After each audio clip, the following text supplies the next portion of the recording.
आपको पता होना चाहिए कि हमारे शरीर का 65% जो है भाग वो जल से ही बना हुआ है।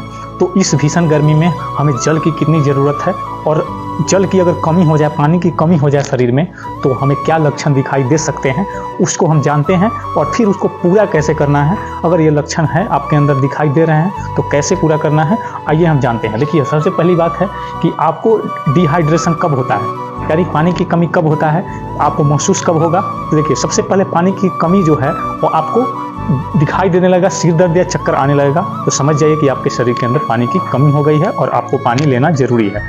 और ये भी पता होना चाहिए कि एक दिन में कम से कम जो है हमें 5 से 6 लीटर पानी पीना ही पीना चाहिए, क्योंकि हमारे शरीर का जो अधिकतर भाग जो है वो जल से ही बना हुआ है और उसे जल की ज़रूरत भी है। तो सिर दर्द या चक्कर आने लगे इस भीषण गर्मी में, तो समझ जाइए कि आपके अंदर पानी की कमी है और आपको जल्द ही पानी लेना चाहिए, ठीक है।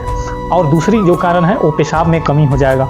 तो पेशाब में कमी होने से जो है वो आपके पेशाब में जलन भी महसूस होगा, तो समझ जाइए कि किसकी कमी है, पानी की कमी के कारण ही पेशाब में कमी होती है, ठीक है।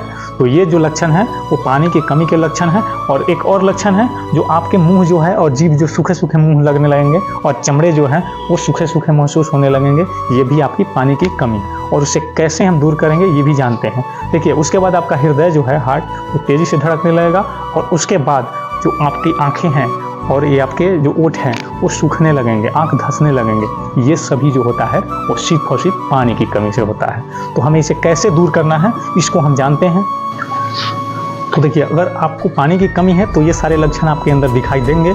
और इस भीषण गर्मी में आपको पानी हमेशा लेते रहना चाहिए, क्योंकि गर्मी जो है वो बहुत अधिक बढ़ चुकी है और आगे भी बढ़ने की संभावना है, क्योंकि अभी जो है गर्मी का समय शुरू हो चुका है। तो देखिए, हमें कैसे बचना है, तो सबसे पहले आपको ये उल्टी और दस्त होने लगेगा, ज़्यादा गर्मी के कारण उल्टी और दस्त होने लगे तो आप ORS का घोल ले सकते हैं। ORS बाज़ार में आसानी से मिल जाएगा, तो बाज़ार में आसानी से ORS मिल जाएगा, उसको लीजिए और उसका घोल जो है वो पानी में डालकर और बनाकर पीजिए।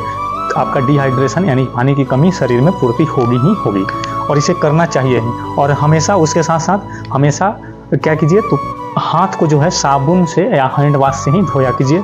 और खाने में क्या कीजिए, पानी की कमी हो जाए तो खाने में आप जो है वो तरबूज खाएं, अभी का जो समय चल रहा है तरबूज खाएं, खीरा खाएं और मौसमी जो भी फल है वो खाइए। आपके शरीर में पानी की कमी नहीं होगी और ये ज़रूर दूर हो जाएगी।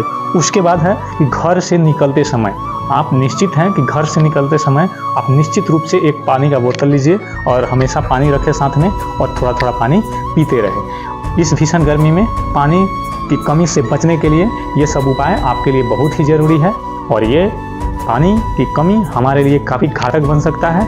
इसलिए इस गर्मी में गर्मी से बचें और हमेशा समय समय पर पानी पीते रहें।